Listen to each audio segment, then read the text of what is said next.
भगवान की जय। बंदो चरण सरोज गुरु मोद मंगल आकार, जैसे भक्त नारी होते हैं भवसागर से पार। श्री गुरु जी के सिमरन मात्र से नाशत विघ्न अनंत, ताते सर्व आरंभ में ध्यावत है सब संत। ध्यान मूलम गुरु मूर्ति, पूजा मूलम गुरु पदम, मंत्र मूलम गुरु भाग्यम, मोक्ष मूलम गुरु कृपा। ब्रह्म प्रणाम गुरु, उन्हीं प्रणाम सब संत। करते मंगलाचरणिए नाशत विघ्न अनंत। सुनो स्वामी करते मंगलाचरणिए नाशत भ्रम अनंत। बोलो जयकारा, बोलो मेरे श्री गुरु महाराज की जय। बोलो परम पूजनीय श्री संत ब्रह्मानंद महाराज की जय। बोलो शंकर भगवान की जय। हम आओ तो पहले सभी संतों को शिवदेव जी के चरणों में आने की, सत्संग समागम की, और आज हम सभी शिव महापुराण का भोग डलवाने के लिए आए कि पूरा महीना हमने शिव महापुराण की कथा को बड़ी श्रद्धा और भावनाओं के साथ सुना। तो आज उसका संपूर्ण फल पाने के लिए आए कि योग मुरारी फल देंगे, आज नहीं तो कल देंगे। कि जो गुरुदेव के चरणों में जैसी भी भावना और विश्वास लेकर आता है तो वैसा ही फल सतगुरुदेव से पाता है। कि ये भावना अपनी अपनी होती है, कर्म अपना अपना होता है। किसी का किया हुआ कर्म दूसरा भुगतान नहीं कर सकता, कि वो हमें खुद को ही करना पड़ेगा। तो इसलिए संतों की वाणियां हमें सुझाव देती हैं कि बाप का किया न भोगे औलाद, औलाद का किया न भोगेगा बाप। हर एक अपने कर्मों का फल भोगेंगे एक दिन अवश्य अटल। अरे बंदे तू जागो जागो, हरि सिमरन में लागो। कि ये हरि सिमरन का हमें ये शुभ अवसर मिला है, सुंदर मौका मिला है। सतगुरुदेव ने हम सबको प्रदान किया है। इस सुंदर सुनहरी मौके का हम सभी मिलकर लाभ उठाएं। पहले पुरुषोत्तम मास का पाठ चल रहा था और साथ साथ में शिव महापुराण का पाठ चल रहा है। आज उसका भोग है कि इस मन को कभी खाली मत करो, कि मन गुरुदेव के चरणों में हमेशा जुड़ा रहे, लगा रहे। कि कभी कोई सबब, कभी कोई सबब, कि कोई सबब होता है तो हम गुरुदेव के चरणों में इकट्ठे होते हैं, मिलजुल कर बैठते हैं, दर्शन करते हैं, सत्संग के अंदर आकर सत्संग को सुनते हैं। तो सत्संग के अंदर आकर सत्संग को बड़े भाव से सुनो, उसे श्रवण करो। कि श्रवण के साथ साथ मनन हो, मनन के साथ निध्यासन, तभी तो हमें आत्मा का साक्षात्कार होगा।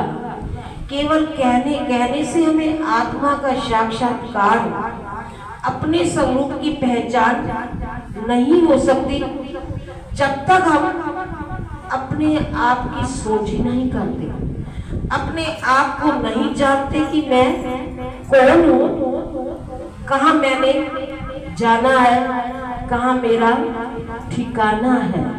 तो ये सतगुरुदेव ही हमें समझाते हैं, सुझाव देते हैं, ज्ञान देते हैं कि मैं कौन हूँ और कहाँ मैंने जाना है।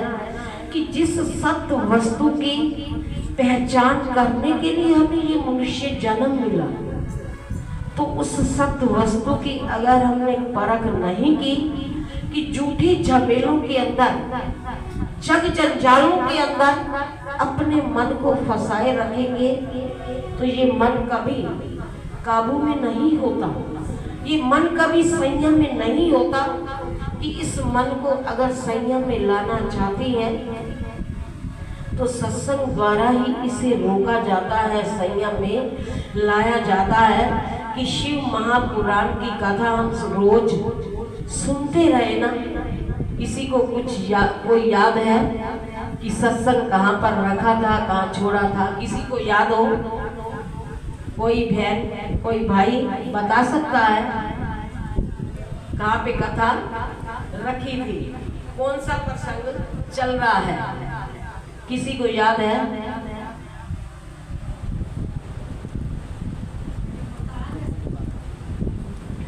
हमारे तारावती बहन जी क्या कह रही है कि सत्संग को हम रोज सुनते हैं लेकिन बता नहीं सकते। कि एक बार श्री गुरु महाराज जी के पावन चरणों के अंदर भी प्यारे श्री महाराज जी ने यही सवाल किया कि रोज आप इतने समय 2-2 घंटे ग्रंथ का अध्ययन करवाते हो, संतों से सुनाती हो और संगत सुनती है, तो गुरु महाराज जी आप ये तो पूछो कि संगत से कि किसी को सत्संग याद भी रहता है या नहीं रहता? तो श्री गुरु महाराज जी ने बड़े सुंदर शब्दों के अंदर फरमाया कि प्यारे श्री महाराज जी को कि अगर संगत जो सत्संग हर रोज सुनती है वो इन्हें याद हो गया, तो अगले दिन ये आएंगे, क्या कहेंगे कि हमें तो सारा सत्संग याद है, आज जाकर करना ही क्या है? तो ये श्री गुरु महाराज जी के मुख से ये फरमान निकला, वचन निकले कि संगत रोज आती है, सत्संग को सुनती है, अगर भूल जाता है तो अच्छा है। कि नित्य नया क्या लगेगा कि रोज हम नित्य नया सत्संग सतगुरुदेव के चरणों में आकर सुनते हैं। तो गोपी चंद की माँ मंती ने भी यही गोपी से सवाल किया कि एक बार कि गोपी चंद कि आपने गुरुदेव के चरणों में रोज नया नित्य प्रेम, नित्य नया प्यार पैदा करना है, नित्य नई शादी करनी है। तो गोपी चंद कहने लगे कि गुरुदेव कि आप कहते हो कि गुरुदेव के चरणों में नित्य नई शादी करना, तो इसका मतलब मुझे समझ नहीं आया, तो इस बात को मुझे आप खोलकर बताओ। तो माँ मैनावंती क्या कहने लगी कि गोपी चंद कि हर रोज गुरुदेव के चरणों में जाना, गुरुदेव से रोज नई बात करना, पूछना, नित्य नया ज्ञान सुनाना, कि गुरुदेव से ये नित्य नया प्यार होता है, नित्य नई शादी होती है। तो उस वक्त गोपी चंद को इस बात की समझ आई कि गुरुदेव कि माँ मैनावंती आपने ठीक कहा कि रोज मैं गुरुदेव के चरणों में जाऊं और उनसे दिल की बात को शेयर करूं, पूछूं, कुछ सुनूं, कुछ सुनाऊं। कहते हैं कि गुरुदेव के चरणों में कुछ सुनो, कुछ सुनाओ, कुछ मानो, कुछ मनवाओ। तो ऐसा नहीं कि हम अपनी चला जाना ना, जो गुरुदेव का फरमान हो, वचन हो, उसके ताबेदार बनकर हम गुरुदेव के चरणों में रहे, आए, तब तो है गुरुदेव के चरणों में आने का फायदा। कि अगर गुरु कहे कुछ और हम करें कुछ, तो अपनी मनमानी करने वाला शिष्य कभी पार नहीं हो सकता। तो उस वक्त गोपी चंद को माँ मैनावंती के वचन सत्य लगे कि आपका वचन सत्य है। तो हमें भी सतगुरुदेव के चरणों में आते आते कितना समय हो गया। तो कोई कहता है 20, कोई 30, कोई 40 साल हमें दरबार के अंदर आते आते हो गए। तो देखना इस बात को है कि हमारे ऊपर असर कितना है, कि हम सत्संग को याद कितना करते हैं। कि शिव महापुराण की कथा को कि महीने से भी ऊपर हो गया होगा, कम नहीं है, ज्यादा दिन हो गए हैं। तो अगर हम एक भी शब्द अगर रोज दिल के अंदर बसाए धारण करें तो साल में कितने दिन होते हैं? 365। 365 शब्द, बातें ग्रंथ की हम अपने दिलो जिगर के अंदर रोज एक बात को धारण करें कि आज झूठ नहीं बोलना, और दूसरे दिन कहें कि आज क्रोध नहीं करना, कि रोज एक वचन याद करें तो साल में 365 शिक्षाएं ग्रंथों की हमारे हृदय के अंदर बस जाए। तो सत्संग सुनने का आनंद भी तब आता है कि जब हम गुरु के वचनों को अपने दिलो जिगर के अंदर बसा ले।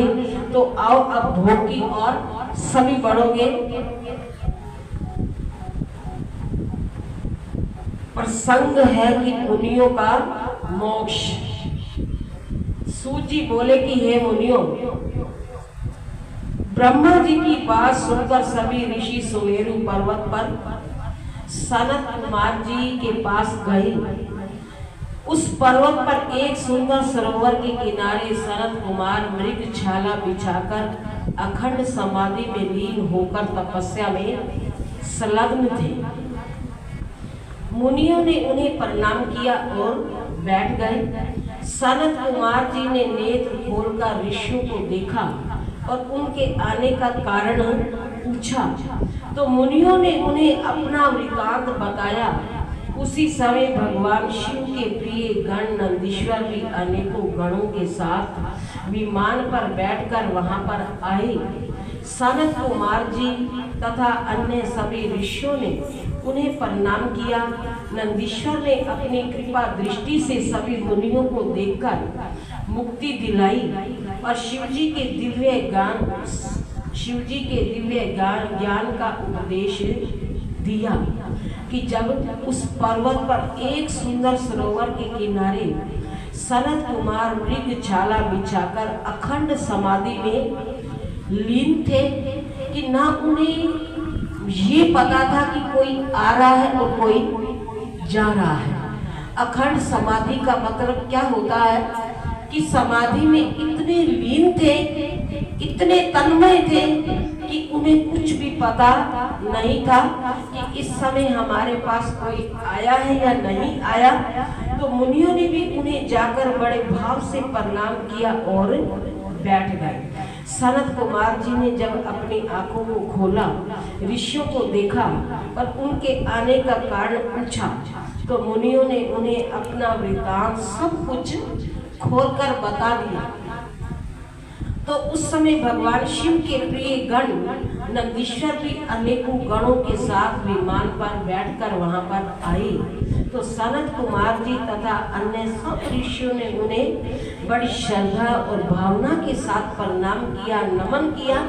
नंदीश्वर ने अपनी कृपा दृष्टि से सभी मुनियों को देखकर मुक्ति भी दिलाई और शिवजी के दिव्य ज्ञान का उपदेश सबको सिखाया, दिलाया कि हे मुनियों, कि यह परम वेद सनत कुमार जी ने व्यास जी को ये सब कुछ सुनाया था।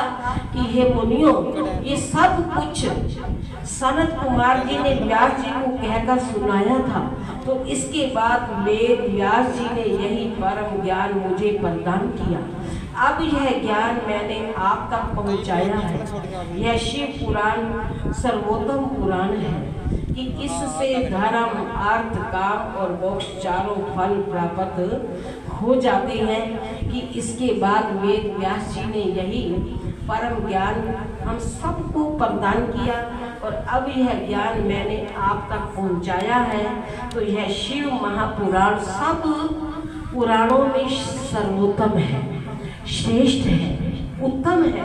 कि इसमें धर्म, अर्थ, काम और मोक्ष 4 फलों की प्राप्ति होती है। कि जिस भी ग्रंथ को पढ़ो और सुनो तो सबके अंदर ज्ञान ओत-प्रोत होता है। कि 4 फलों की प्राप्ति बता रही है कि धर्म, अर्थ, काम और मोक्ष। कि इंसान को, जीव को अपने धर्म के ऊपर अडिग रहना चाहिए। और अर्थ कि मन में कोई ना कोई अर्थ लेकर हम दरबार के अंदर आते हैं कि ये मेरी मनोकामना, ये मेरा मनोरथ पूरा हो जाए। और काम कि दिल के अंदर कोई काम वासना जागृत ही ना हो। कि इन इच्छाओं से, काम वासनाओं से अपने मन को हमेशा दूर रखें। और जो इन तीनों के अंदर अपने मन को लगाता है कि धर्म के अंदर अडिग रहता है, और अर्थ यानी मेरा मनोरथ पूरा हो जाए, यानी जो भी जीवन के अंदर कर्म करो तो निष्काम भाव से करो और कामना से रहित होकर करो, तो तब हमें मोक्ष की प्राप्ति होगी। ये 4 फल हमें मिलेंगे। तो इस पुराण के सुनाने से आप लोगों के साथ साथ मेरा भी कल्याण हो गया है। भगवान शिव आप लोगों का कल्याण करें। तो इतना कहकर सूर्य जी वहां से चली गई। इसके पश्चात सभी ऋषियों ने प्रयाग पहुंचकर अपना महान योग पूर्ण किया। उन्होंने देखा कि पृथ्वी पर पाप बढ़ता जा रहा है, कलयुग आ रहा है। तो यह देखकर काशी चली गई कि जब सब ऋषियों ने प्रयाग पहुंचकर अपना महान योग पूर्ण किया, तो उन्होंने देखा कि जब पृथ्वी के ऊपर पाप बढ़ने लगा है और कलयुग आ रहा है, तो इसे देखकर वो काशी चले गए। वहाँ पशुपाश से मुक्ति की कामना से पशु व्रत धारण किया, तो इससे उन्हें सिद्धि प्राप्त हुई। तो उससे ज्ञान प्राप्त कर वे फिर शिव जी के ध्यान में लग गए। शिव पुराण की कथा जो एक बार सुनने से ही पापों का विनाश हो जाता है और वह शिव जी का भक्त होकर मोक्ष को प्राप्त हो जाता है। तो कलयुग में नित्य प्रतिदिन शिव जी की कथा सुनने और पढ़ने से योग और मोक्ष की प्राप्ति होती है। कि इस शिव महापुराण की कथा को जो एक बार ध्यान से पढ़ लेता है, सुन लेता है, तो उसके सारे ही पाप खत्म हो जाते हैं। कि ये शिव महापुराण पापों को दूर करने वाला और हमारे सब मनोरथों को पूर्ण करने वाला है। कि जो भक्त मोक्ष को प्राप्त हो जाता है, कलयुग में नित्य प्रतिदिन शिव जी की कथा सुनने तथा पढ़ने से योग और मोक्ष की प्राप्ति होती है। तो ये ना समझे कि हर रोज हम कथा पर आते हैं तो इसका फल क्या होगा। नित्य प्रति सत्संग में आने से, सुनने से तो हमें फल प्राप्त होती है। कि अगर हम एक दिन कर्म को करें और दूसरे दिन ना करें तो पिछला किया हुआ क्या हो जाता है, खत्म हो जाता है। तो नित्य प्रति गुरुदेव के चरणों में आए, सत्संग को सुने और अपने आवागमन के चक्कर को मिटाए। तो इस शिव महापुराण के अंदर भी यही बता रहे हैं कि जो इस कलयुग के अंदर नित्य प्रतिदिन शिव जी की कथा सुनते और पढ़ते हैं तो उन्हें ही मोक्ष की प्राप्ति होती है। इति श्री महापुराण संपूर्ण। बोलो शंकर भगवान की जय। बोलो परम पूजनीय श्री संत ब्रह्मानंद महाराज।